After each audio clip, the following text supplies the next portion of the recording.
Nasa chapter 1 verse 1 verse 8. Hmm. Galatia chapter 1 verse 8. Datapwat kahimat kami, kung isang anghel na mula sa langit, ang mangaral sa inyo ng anumang ebanghelyo na iba sa aming pinangangaral sa inyo ay matakwil. 9. Ayon sa aming sinabi ng una, ay muli gayon ang aming sinasabi ngayon. Kung ang sino man ay nangangaral sa inyo ng anumang ebanghelyo na iba kaysa iyong tinanggap na, ay matakwil. So, dyan po sa binasa ng ating pastor, malinaw po na kahit anghel na bumaba po na sa langit, iba sa araw ng mga apostol, matakwil. At sa paliwanag dyan ng verse 9, tuloy ang ganyan. Ayon sa aming sinabi nung una, ay muli gayon ang aking sinasabi ngayon. Kung ang sino man ay mangaral sa inyo ng anumang ebanghelyo na iba kaysa inyong tinanggap na, ay matakwil. Verse 10. Yan, itong mga tinanggap na aral natin sa Panginoon like Sabbath of Christ, first day of the week, mga kapistahan ng taunad. Ang pamilyar po, yung Semana Santa, Passover, Communion, Pentecostes, Baptist of Tabernacle. Sa dami pong mga lingguhan, mga taonan, in terms of Christianity, talagang ang daming mga celebration po at mga tawag natin mga pamagigin, no? Ritual, ganyan. So, may mga Christian na nag-born again, may mga Christian na talagang hindi na rin sumasanayon sa sinaunang turo. At may mga Christian na nagtunatingin pa rin hanggang ngayon. Ngunit ang binibigay ng mga apostol na kahit anghel, manao mula sa langit, mangaral sa iba sa kanilang turo. Ngayon, itong mga aral na tinanggap natin sa kasalukuyan, especially the Christians, na kapag hiwalay ito sa turo ng mga apostol, actually, so ngayon po ay Merkulis, ay pinagdiwang natin yung Christ Sabbath. At bakit alas 3? Sapagka pinanggit ng banal na kasulatan, nasa ikasyam na oras, nagagutan ng hininga ng ating Panginoon. Tingnan natin talata. Marcos, on the 9th hour,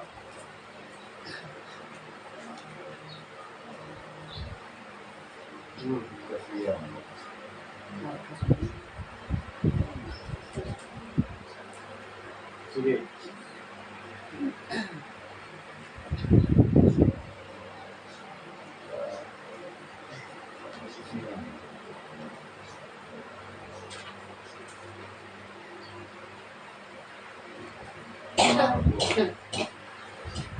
Marcos. Sige, Plaza. Dito.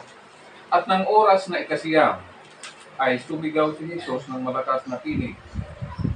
Iloy, Iloy, lama sabachthani, na kung tiniwaran niya ay Diyos, bakit mo ako pinagayaan? Ito ang talata. Oo. Marcos.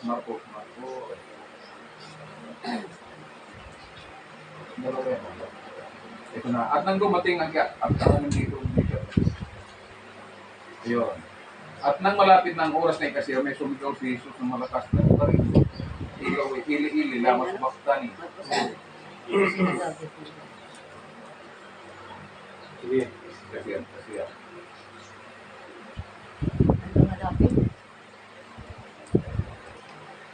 Ngayon. Yan, ikasyam na oras. Lucas 23:44 eh. At may oras kay kanin na nagbilang ang ibabaw ng doon sa oras na kasiyam. Ikasyam. Sa Marcos chapter 15 verse 33, at nang dumating ang ika-anim na oras, ay natilim. So, ang oras po niyan is alas 12. Ito po ang time na sinusundan ng Christ sa time niyan, Gregorian calendar or Gentile time. Na pag pinilan niyo po from 6 a.m. to 7 at 9, 10 at 12, 6 hours, dilim. At pagdating po ng ikasya, tuloy hanggang 34, 34, at ng oras na ikasiyam ay sumigaw si Jesus ng malakas na tinig, Eloi, Eloi, lama sabachthani, na kung liliwanagin ay, Diyos ko, bakit mo ako pinabayaan? So yung 9th hour from 6 p.m. up to 12 noon up to 3 p.m. 9th hour, doon po sa labot ko nangininga ang ating Panginoon. Doon nag-start yung Sabat. Kaya ang competition sa Sabat actually hindi lang sa bilang ng buwan, hindi lang din sa araw, kundi sa oras din. Dahil ang malinaw sa panahon natin, medyo pamilyar sa lahat, na ang Sabat ng Hudyo, kahit sa dictionary po, Merriam Dictionary, nag-start ng Friday evening, matatapos ng Saturday evening. Kaya ang time sa biblical, 9th hour, which is 3 p.m. sa time natin. So, meron pong dapat pag-aaral, lalo na po sa mga leader ng churches, na ang oras importante po sa implementation. Sapagkat nung kasalan sa Kana, nautusan ng Kana, si Mary, nakiusap si Jesus na naubusan ng anak. Yan sabi ng Panginoon, at kailangan ko sa babae kapag narating ng oras. So, importante yung oras. Pwedeng makuha mo ang eksaktong buwan, pwede mong makuha ang eksaktong pizza, pero kapag hindi mo makuha ang eksaktong oras, problema rin po yun. Kapag ang appointed time ng God, pag sinabi niyang ganong oras, hindi pwedeng mag-late ng Diyos, hindi katulad sa tao na nag-late sa maga. Kaya sabi ni Paul doon sa Post-Order, may nauna, may nakuling, may lasing. Kasi po, meron palang nagpas-order na tinitake palang bukas, alak. Kaya sabi ko, meron palang talagang noon pang gumagalap niya. Ewan ko lang ngayon po, sa ibang mga grupo. Ngunit sa celebration ng mga apostol, hindi na hiwalay sa turo nila ay takwil. Ang tanong, una, nagturo ba si Apostol Pablo tungkol sa Sabat? Kasi ang time natin ngayon sa dispensation is dispensation of the Holy Spirit. Umaasa si Apostol Pablo na sa time natin, ang mga churches, ang mga tao, ay tuturuan sila ng banal na Espiritu. Sabi sa 14:26, ang Espiritu ay susubuhin ng Diyos upang tuturuan tayo sa lahat ng bagay at magpaalala sa lahat ng bagay. Ngayon, ang tatalakayan natin, ilan sa mga versikulo natin kung talakayin tungkol sa Sabat, maging ang tungkol din po sa first day of the week. Sapagkat ang first day of the week ko, hindi siya ma-declare na first day of the week kung walang namatay. Na ang namatay at muling na po ay walang iba ang ating Savior, walang iba si Jesus Christ. Kaya dineclare ng mga apostol na ang walay sa ito ay okay.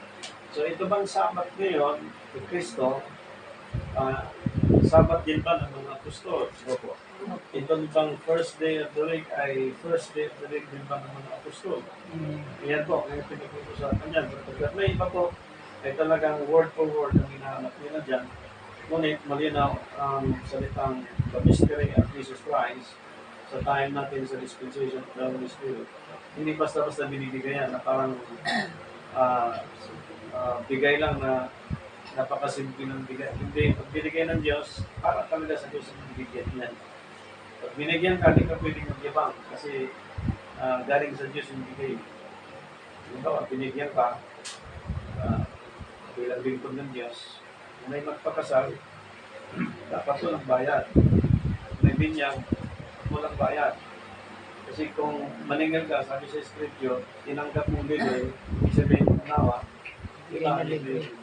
Pag naningil ka na yun ng bayad, punto ka. Yan po masasabi natin.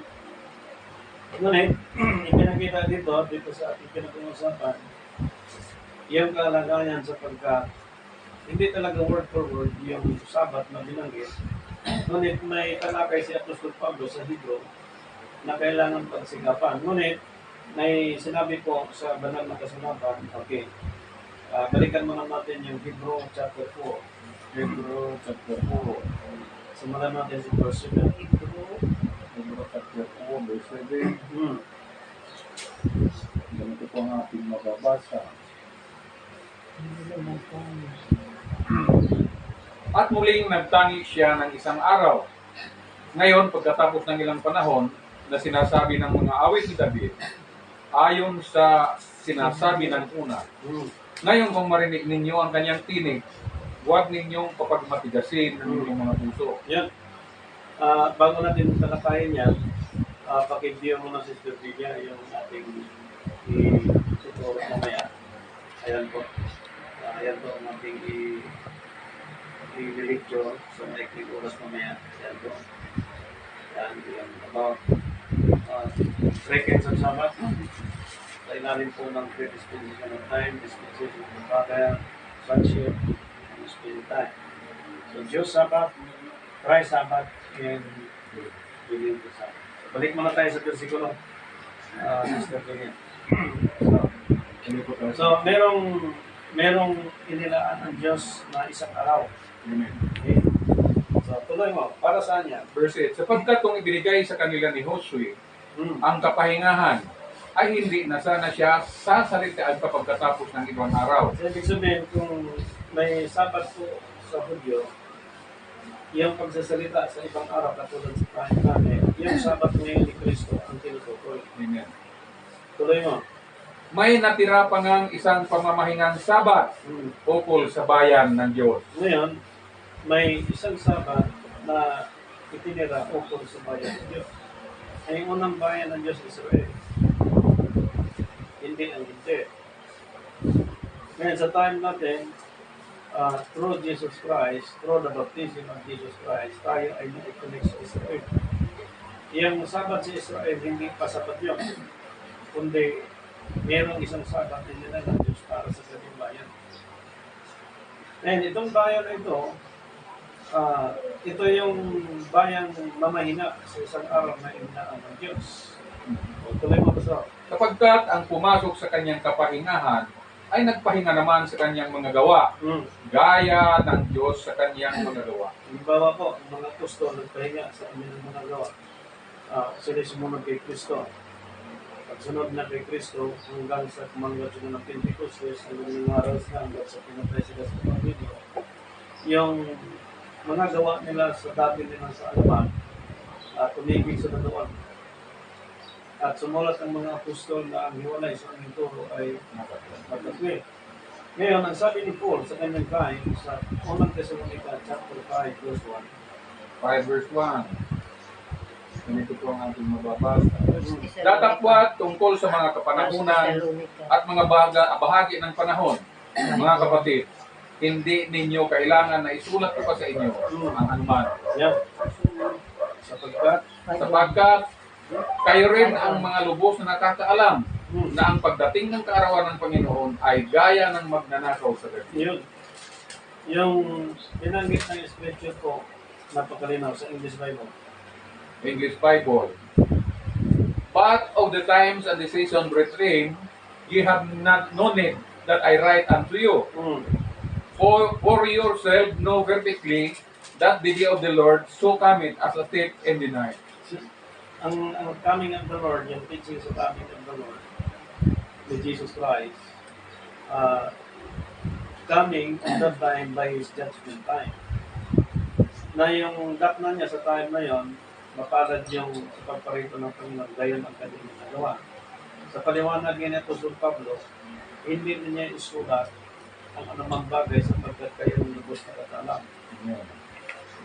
Ang ibig sabihin ko, na yung mga taong pananahanan ng Espiritu Santo, sila na yung nakakaalam tungkol sa Sabat ni Kristo. Hindi na kailangan isulat ng mga apostol ang Sabat ni Kristo ng araw, ang first day of ni Kristo ng araw. Hindi na.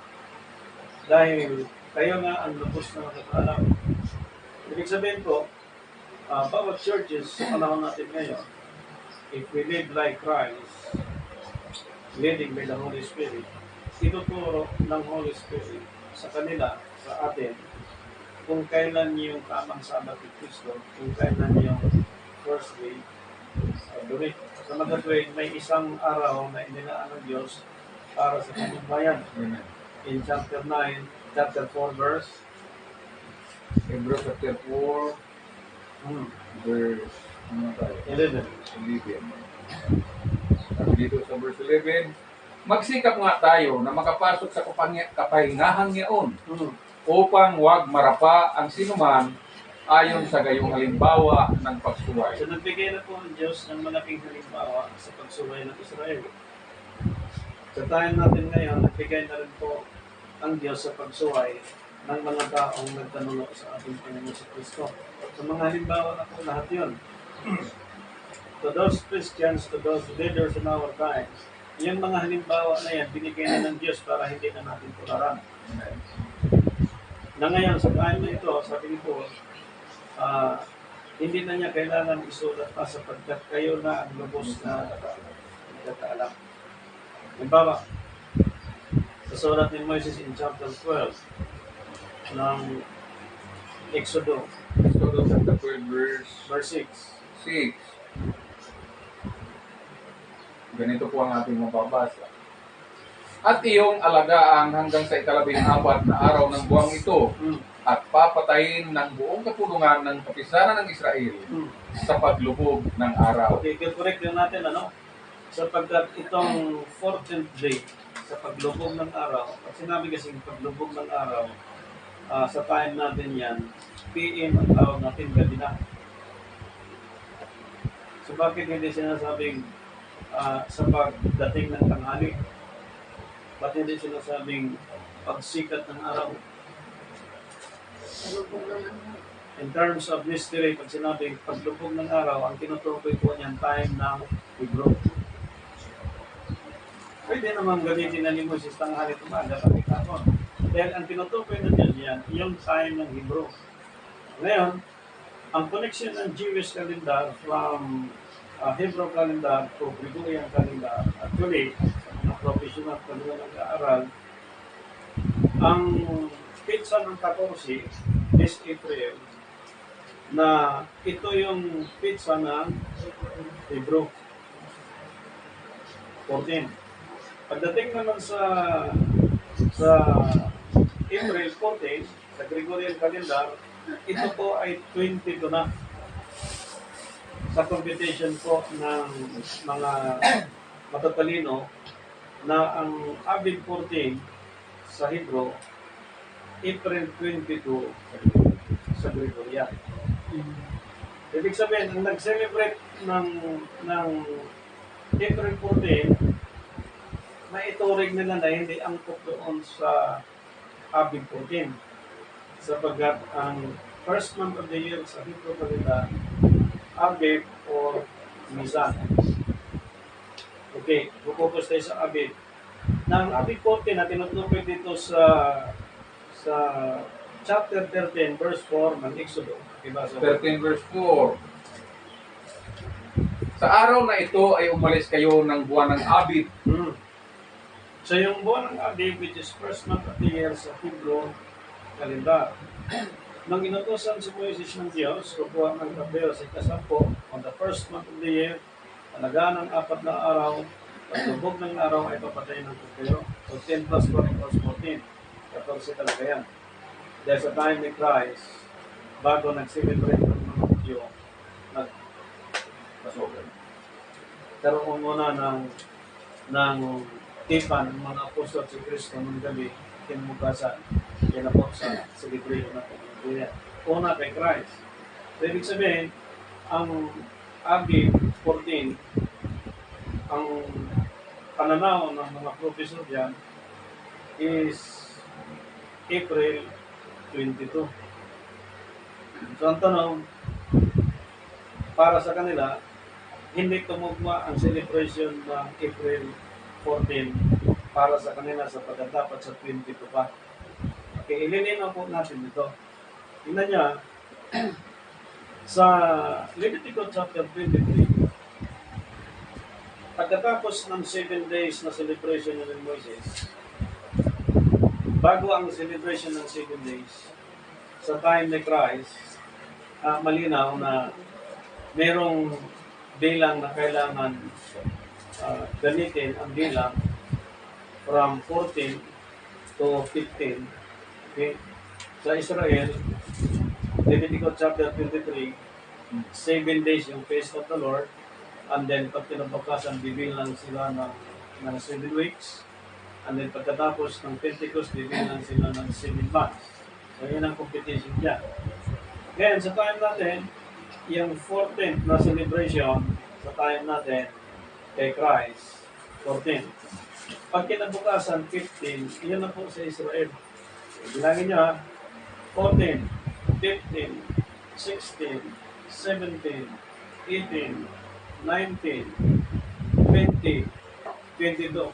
Di ba 7? 2021. Bilang nga, 14, 15, 16, 17, 18, 19, 20, 21, 22, 8 days.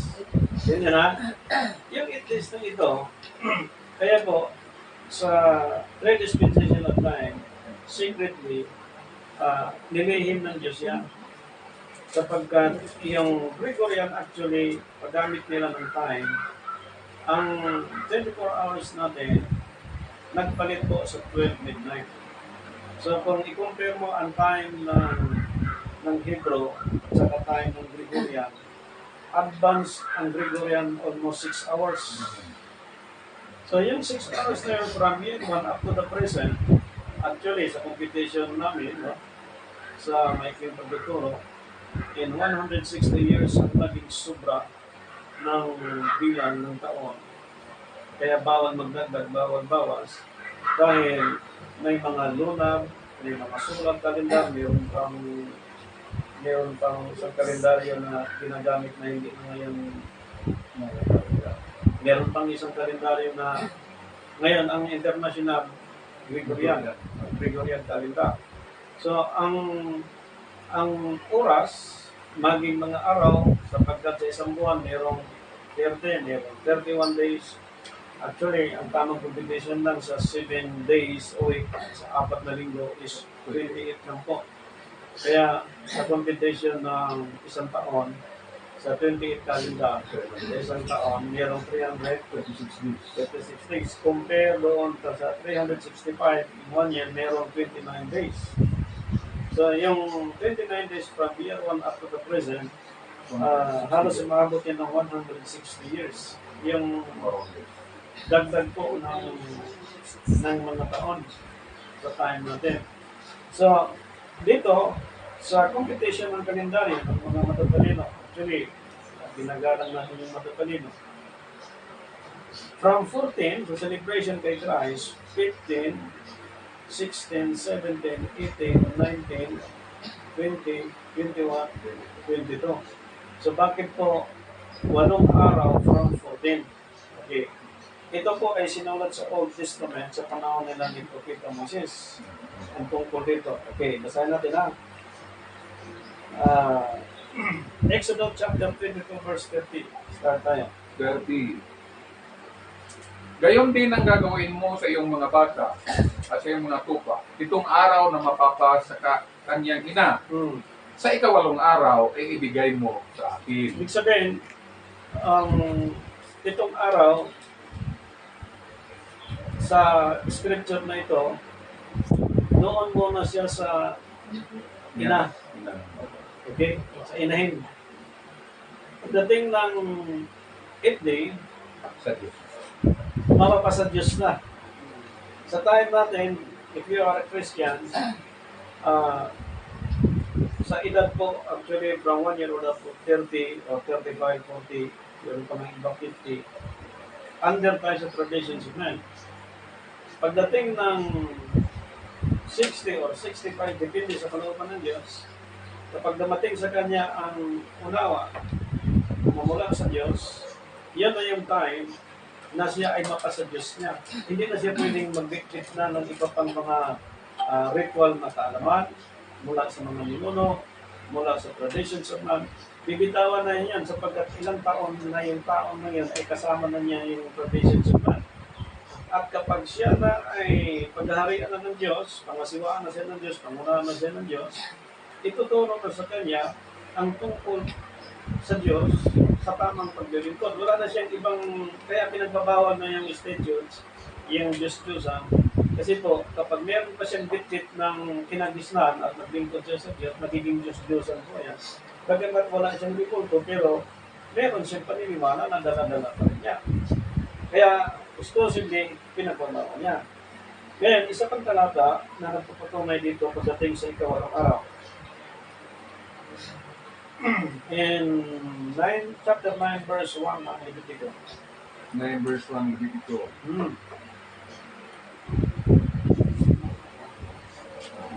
At nangyari sa ikawalong araw na tinawag ni Moises si Aaron at ang kanyang mga anak at ang mga matatanda sa Israel. Anong pinag-uusapan nila? Tuloy. Verse 2, at sinabi niya kay Aaron, magdala ka ng isang buyang turo na handog dahil sa kasalanan at isang tubang lalaki na handog na susunugin na kapwa walang kapintasan at ihandog mo sa harap ng Panginoon. Ibig sabihin, pag dumating yung right time, which is 8 days, instruction ng Diyos, yung paghahandog para sa Diyos siya. Kaya pag naglilingkod ng isang tao sa Diyos, siya inahandog na sa Diyos sa kanyang sarili. Kaya sabi niya po sa Pablo, ihandog yung mga sarili, iharap yung mga siya sa Diyos na walang kapintasan. Amen. Isang haing buhay. Ibig sabihin, wala na siyang ibang bit-bit sa kanyang sarili from the past sapagkat siya ay pag-ahari na ng Diyos. Bayan na siya ng Diyos. Wala na siyang ibang bit-bit. Yan po ang instruction ng Diyos. Sabi nito, sa ikawalong araw, na tinawag ni Moises si Aaron at ang kanyang mga anak at ang mga tanda sa Israel para maghandog sa Diyos. Bata, tanda, instruction ni Moises mula sa Diyos na sila maghandog sa Diyos. Ano yung handog nila? Ito pagkaya. Yung kapintasan wala? Walang kapintasan. Okay. Sa ikawalong araw, punta natin. Chapter 12, verse 3 ng Leviticus. Verse 3. At sa ikawalong araw ay tutuliin ang bata sa laman ng kanyang balat ng masama. The verse 4, at siya'y mananatiling 33 araw na maglilinis sa kanyang dugo. Huwag siyang hihipo ng anumang bagay na banal. O papasok sa santuaryo hanggat sa matupad ang araw ng kanyang paglilinis. So, ang paglilinis, it days. Pagtutuloy, it days. Ang paglilinis na eksaktong circumcision sa time natin. Pagdating kay Christ, sa time niya, ang bata, pagdating sa ikawalang araw, hanggang sa Panginoon.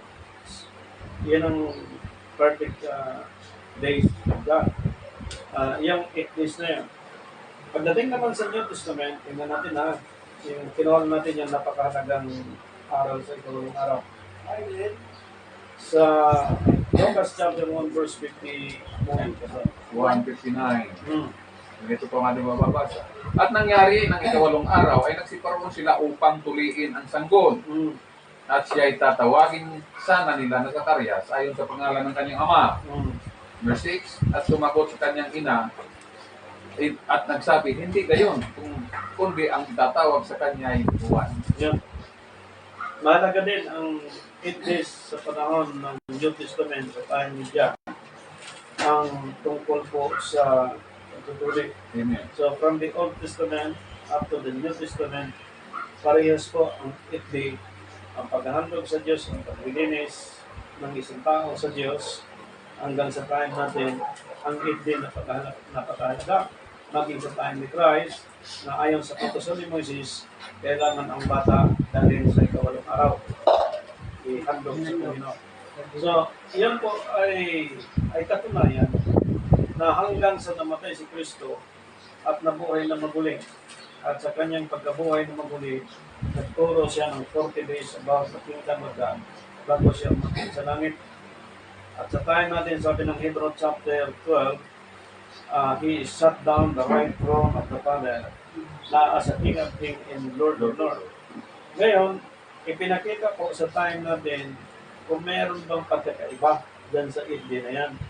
Okay, tingnan mo natin yung Nehemiah chapter 18. Nehemiah chapter 18. Chapter 8 verse 18. Ito po ang ating mababasa. Gayon din naman, araw-araw, mula unang araw hanggang sa huling araw, kanyang binasa ang aklat ng kautusan ng Diyos at kinilang pinagdiwang ang kapistahan ng 7 araw. At sa ikawalong araw ay takdang kapulungan ayon sa ayos. So ang scripture po, bukod dyan sa binanggit na yan, ang celebration po noon, bago mag-celebrate ng 7 days, ang unang araw ay tinatawag kong unang Holy Convocation. At sa pagtatapos po ay magkakaroon din po ng Holy Convocation. Na yung ikapito siyang ikawalo. Na yung ikawalo siyang ikapito. Yung semana na binanggit na ito, ang katuparan niyan ay si Jesus Christ. So ibig sabihin, ang 22 na computation sa kalendar, actually, dagdag na yan sa computation ng pizza. Pero, hindi siya mali para sa atin sapagkat from 14, which is 22, ang kanilang computation, 14 pa rin yan. Okay? Pag nag-celebrate ka ng 22, ibig sabihin, ang first month of the year, bagamat nakuha ang April, ngunit ang pizza hindi pwedeng ilagay ng 22 sapagkat ang 28 calendar, which is the perfect calendar, 7 days a week, 28 in 1 month, yun po ang perfect birth ni Jesus Christ. So hindi po tumama ng eksaktong pizza ang computation from Jew calendar to Gregorian calendar sapagkat ang schedule hindi po sumang-ayon doon sa 22 calendar sa Gregorian which is 14th century. So isa po yan sa pinag-uusapan na hindi scripture ang declaration, ngunit scripture ang paliwanag sa 7 days which is 8 days from the death of Jesus Christ up to His resurrection up to His kingship time. Kaya po, ang pre-kinds of Sabbath na pinag-uusapan natin sa time ngayon, napakalaga po yan sapagkat merong isang kapahinga na inilaan ng Diyos para sa kanyang bayan. Ngayon, ang binigyan ng unawa niyan, yung sinabi ni Paul na kayo din lubos na kakaalam. At binigay sa yung unawa, siguro mo yun. Ngayon, pag meron kang followers na mayaman at tigilan ka na ituro yan, eh sa inyo na yung yaman. Kung mas mayaman pa kami sa iyo, dahil anin yung aral muna sa Diyos. Ang tanong, paano ka mabubuhay pa so kung hindi ka namin susuportaran? Ay bakit? God will provide. Mas mayaman ang mga lingkod ng Diyos kaysa mga tao niya. God will provide. Ba't ang problema? Ang problema ba yung mga apostol? Hindi. Ang problema ba si Apostol Pablo? Hindi. Bakit? Pag hiniko ka ng Diyos para suportahan ang lingkod ng Panginoon, huwag ka magtamad-tamad. Dahil ikaw hiniko ng Diyos. Pag pinagpahala ka, tiyak, may tutulungan ka. Kaya hindi dapat sarili ng natin. Tulad nito, ano bang concern din sa buong daigdig? Wala namang binibigay sa atin, atensyon. Pero ang concern natin, na binigyan ka ng Diyos ng mga ay i-share mo rin sa iba. Kung tanggapin, okay. Pag hindi, salamat sa Diyos. Kaya kung sinong leader sa church, which is Jesus Christ, sundan mo natin yan. Amen? Pag na-training ka lang ng 5 years, 10 years, sunod ka lang kay Jesus Christ. Huwag ka mag-overtake. Pag nag-overtake ka, silang karakter na po yan. So pag silang karakter na, mag-isip-isip ka lang. Kapag si Satan, even at a single time, hindi binigyan ng time ng Diyos para mag-overtake sa kanya. Hanggang doon lang. So, ito ay aming pong isisir sa inyo, hindi ko pang kumbinsihin kayo. Just to inform local international na ito po yung understanding na binigay ng Diyos that supposedly lang po ay mamuhay dyan. Ngayon, actually, yung araw na yan is good for retirees. Kasi kung hindi ka pa retire, nag-opisina ka pa, medyo conflict ko sa iyo yan. Ngayon, kung ikaw ay retire na, senior ka na, siguro mag-focus ka na sa Panginoon. Kung meron ka ng pension, mag-enjoy ka na with the Word of God, at pagdating ng time, pagharap mo sa judgment day, wala kang, hindi ka guilty. Kasi po, pinangaralan ka na, pinabutan ka na ng aral, at may group ka, isinishare mo sa iyong grupo, hindi mula sa isang tao, kundi mula sa Diyos. Kaya pag sinabing the mystery of Jesus Christ, at sinabing mystery, hiwaga yan, yung hiwaga, kanino yan ipapahayag? Okay, tingnan naman natin. Ganyan. Colossians chapter 1, verse 26. Colossians 1:26. Mm. Ito po ang ating mababasa. Maging ang hiwaga na inilihim sa lahat ng panahon at lahi, datapwat ngayon pinayag sa kanyang mga banal. Sa pagdating ng dispensation, equito, dispensation of time, kapag hindi banal ng isang tao, hindi papahayag yan. Equito, inheritance, kapag hindi banal ng isang tao, hindi papahayag yan. Ipinahayag yan sa mga banal. Kaya inilihim ng Diyos. Inilihim sa Israel yan. Inilihim yan sa panahon ng Hudyo at pinahayag na yun sa ating panahon. Pero hindi ibig sabihin, Christian ka, Buddhist, Islam ka, ipahayag hindi. As long as ikaw ay banal, ipapahayag sa iyo ng Diyos yan. Diba, kasama ka, isa ka kasawa. Biblical. Kung hindi mo asawa, di isawa din mo. Kung tatlong asawa, di isa ang pipiliin mo, balik mo yung dalawa, palayain mo yung dalawa. Ay ako, sa sarili ko, in 27 years, I'm in prison. I'm in prison against the will of God. But after 27 years, binigyan ako ng kalayaan ng Diyos. At malakas ang loob ko para sabihin ko sa inyo na magaling ka mang preacher, 10 years ka nag-aaral sa Bible School, doctorate of the Bible ka, pero pag hindi ka man hindi, ipapayag sa ng Diyos, hindi ka. Ngayon, isi-share natin sa inyo, especially our friends from the Bob, Bishop Richard. Ibalik din natin sandali. At huwag ka magalala, Pastor. Alam ko, nagsaliksik ka rin sa natutunan at ipapagod sa iyo ng Diyos. Okay, three kinds of Sabbath. Dito po sa three kinds of Sabbath, tingin ko po ang focus ng ating kapag. No? Dito sa three kinds of Sabbath, sinabing dispensation of time, we have three kinds of dispensation of time. Father's dispensation, sonship dispensation, and spirit dispensation. Sa ilalim po ng Ephesians chapter 1 verse 10. So dahil si Apostol Pablo ang huling apostol na tinawag ng Panginoon na maging apostol ng Gentiles, pakibasa po Ephesians chapter 1 verse 10. Sa pagkakatiwala ng kaganapan ng mga panahon, upang tipunin ang lahat ng mga bagay kay Kristo, ang mga bagay na nangasa sangkalangitan at mga bagay na nangasa ibabaw ng lupa. Sa Kanya, sinasabi ko. Yan. Si Paul nagsabi niyan, at ngayon po ay sinabi din ni Apostol Pablo sa 1 Thessalonica chapter 5, verse 1. Kung isulat pa niya ang mga bagay ay kalabisan na sa kanya. So si Paul, hindi na po nagmayabang sa kanyang sarili na isulat pa niya ang tungkol sa Sabat sapagkat itong araw na ito ay Sunday. Inikilala po ito sa ilalim ng Matthew chapter 20 verse 1 ng buong daigdig, especially the Christians, na ang Sunday ay first day of the week.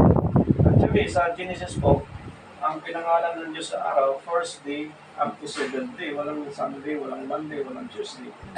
Ngayon, ito po ang kinagisnan natin na ang Sunday ay first day of the week, na pagdating ng Saturday ay seventh day. Kaya po meron mga Seventh Adventist. Meron tayong mga kapatid na Seventh Day Adventist. Ngayon, ayon po doon sa paliwanag ng ilang mga profesor na from Saturday to Sunday na ang nagpatakbo niyan para maging Sunday ay si Constantine. Pero bago si Constantine, meron na pong nagbuo ng Roma na isang Diyos-Diyosan, bago naging Rome po yan, na ang Roma ay binuo po na pagdating ni Constantine, isa na po siya sa nagtibay na ang Sunday ay maging first day of the week. So sa Old Testament time, ito na po ang posisyon Sunday, first day of the week, Monday, Tuesday, Wednesday, Thursday, Friday, Saturday. Dito, pagdating sa sonship time kay Christ, dito po siya, actually, itong naging kaso niya, itong Sabat na to, sapagkat sa time ng Sabat, ang mga apostol nagtitipid. Okay, bawal yan sa batas. Dahil sa Sabat, na-crucify ang ating Panginoon. Dahil nilinaw niya, sabi niya sa Lucas chapter 6 verse 5, Ang Panginoon. 6.5 ng Lucas. Ganito po ang ating mababasa. At sinabi niya sa kanila, ang anak ng tao ay Panginoon ng Sabat. Bukod yan, Marcos chapter 2 verse 27. Marcos 4:27 to 27. Ginawa. Okay. Ginawa ang Sabat. At sinabi niya sa kanila, ginawa ang Sabat ng dahil sa tao, at di ang tao ng dahil sa So Sabat. dito po, na-crucify ang Panginoon sa Sabat na ito. Jew. Under the law, hindi ka pwedeng gumawa sa araw ng Sabat. Pagdating dito, ang Lord of Sabat, which is our Lord Jesus Christ, pinosisyon na po lahat niya dito. Ano niya ha? Para po ito maging malinawan pagdating po ito. Ito na ha. Kung napansin niyo po, ang Wednesday ay pang-pito. Kasi inarrange na po ito. Ano niya? Pagdating sa Daniel, chapter 9, verse 27, Daniel chapter 9. 9:27 of Daniel. Chapter 9, verse 27. At pagtitibayin niya ang tipan sa marami sa isang sanglinggo. At sa kalahati ng sanglinggo ay kanyang pinatigil ang hain at ang alay. At sa pakpak ng kasuklam-suklam ay paroroon ng isang maninira. At hanggang sa wakas ay pagkapas siya ay mapupuhos ang puot sa maninira. So, ibig sabihin po, yung 1 week na ito, kalahati ng isang linggo ay ipinasya. Pinatitigil na po. Dahil pagdating po ng 8th day, which is 7th day, napansin niyo po kanina, ang ikawalong araw siyang ikapito, ang ikapitong araw siyang ikawalo, ibig sabihin pinatitigil na lahat yung kinagis ng aral, lahat ng pamahiin, ang galit na natin pag siya nasa Diyos na. So itong kalahating isang linggo nito, from Sunday to Saturday, tingnan niyo po ang kalahati nito. From Sunday to Saturday, ano ang kalahati niya? Wednesday. Di ba Wednesday? So pagdating po dito, kaya po, ang Wednesday which is 7th day, ito, which is today, 7th day, na ang bilang po niyan sa kamatayan, pagka tinignan niyo po sa first dispensation, ang Thursday, unang kamatayan yan. Yan. Tapos, Friday, ikalawa, tapos Saturday. Pag binilang mo siya 1, 2, 3, 1, 2, 3, 4, 5, 6, 7. Ito na pang computation. 1, 2, 3, 4, 5, 6, 7. So sa sunset dispensation, ang Wednesday ay 70. Ang Thursday, hindi na po kamatay, kundi pagkabuhay na. 1, 2, 3, 4, 5, 6, 7. Dito po siya nalagutan ng bigla. Pagdating naman sa believer's time, which is spirit time, okay, sa believer's Sabbath, sa time natin, sa Christ believers, ang Thursday, pinosisyon na po na first day of the week in ang resurrection of Jesus Christ. First day, second day, third day, fourth day, fifth day, sixth day, and seventh day. So, ang tunay na first day of the week of Jesus Christ, Thursday, hindi Sunday. Sa ilalim ng Daniel chapter 9, verse 27, na itong Matthew chapter 20, verse 1, ay hindi po sang-ayon sa 3 days and 3 nights. Why? Sapagkat ang 3 days and 3 nights ay meron pong 72 hours. So kung namatay siya ng Friday, i-lecture ko lang sandali, no? Namatay siya ng Friday, unang araw Saturday, 3 p.m. Pangalawang araw Sunday, diniklir na nabuhay siya dito, wala pang 2 araw. Tama ang araw, Friday, Saturday, Sunday, pero pagdating sa oras, hindi siya tumama. Okay? So, pagdating dito, Pastor, kahit hindi pala pwede magsampa. Yes, resurrect na si Christ dyan, as a Christ delivers. the whole 1 week, month, or year. But ang the head of chapter 10 verse 25, huwag kaligtaan ang pagtitipon. Ibig sabihin, gathering po yan. Ang gathering exactly is first day of the week, hindi Sunday, kundi Thursday. Yan ang gathering. Ngayon, kung nag-aral ka pa, o nagtrabaho ka pa, nagtrabaho ka niyan, pag-pray mo sa Panginoon, pag-retire mo, masunod mo yung tamang pagsamba sa Diyos. Amen? Kasi kami, hindi namin masunod noon yan, pero ngayong medyo nag-elder na, medyo tumanda na, masunod na natin sa tulong ng Diyos. So, araw-araw, resurrect na si Jesus Christ. Pero mayroong specific day sa gathering.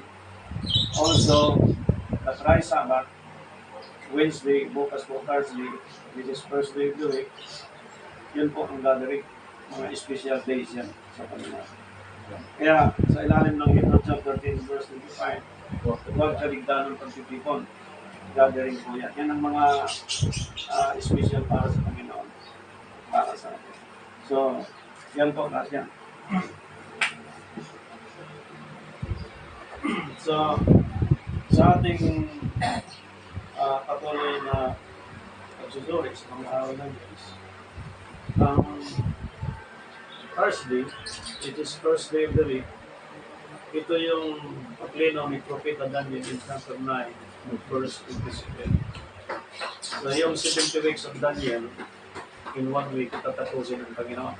Actually, para sa amin, hindi po mahirap sa concept yan. Kasi, yung 3.5 na nasa loob niyan, another 3.5, which is 7 years Great Tribulation, sa Christian, if you are a holy Christian, Christ believer sa time na yun, ay hindi ka na pwedeng isama sa Great Tribulation, kundi ang 3.5 kinunsyon na ni Jesus Christ sa kanyang time by His death and resurrection to save and to redeem, at yung another 3.5 sa Israel.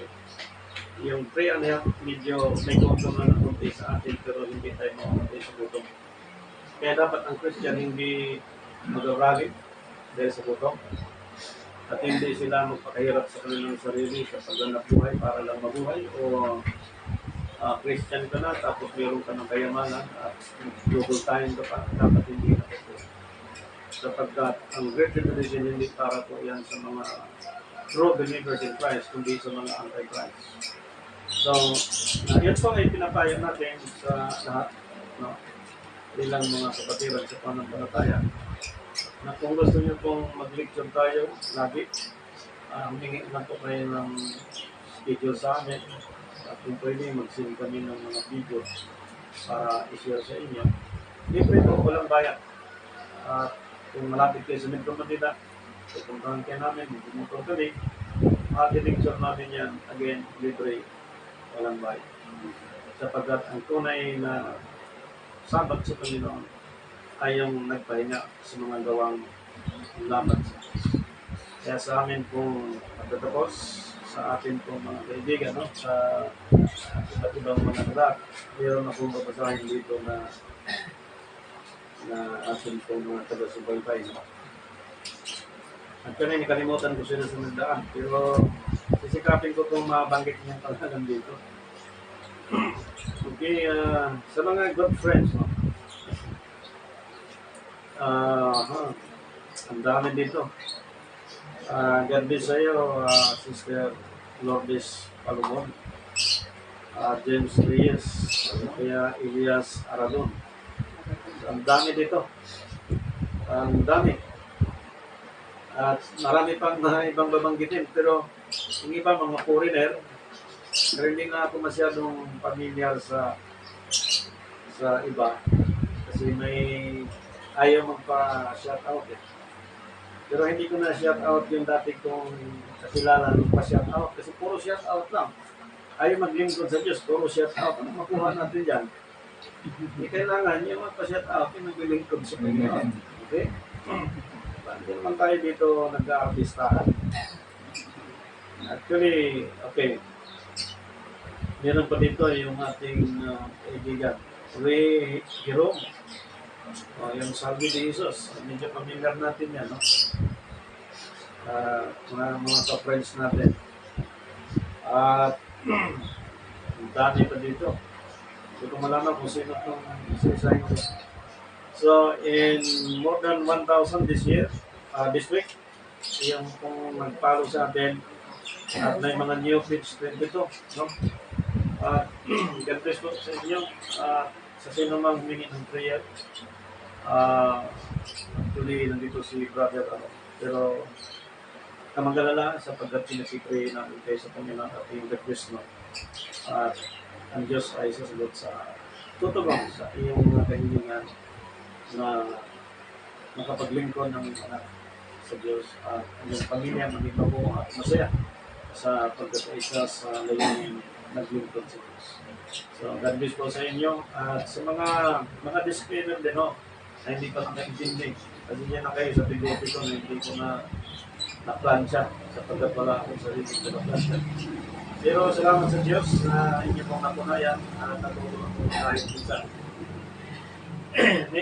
Sa pansamantalang pagtatapos po, aming kinasalamatan, pinapapurihan ng Diyos sa inyong pupuras at sa inyong panalangin at sa pagtangkilik sa pagpapatuloy sa pagsusuri sa araw ng Diyos, lalo na sa araw na ito na kami po ay nagdiwang sa Sabat ng ating Panginoon sa Kristo. That He is the Lord of Sabbath. God bless po and happy Christ Sabbath.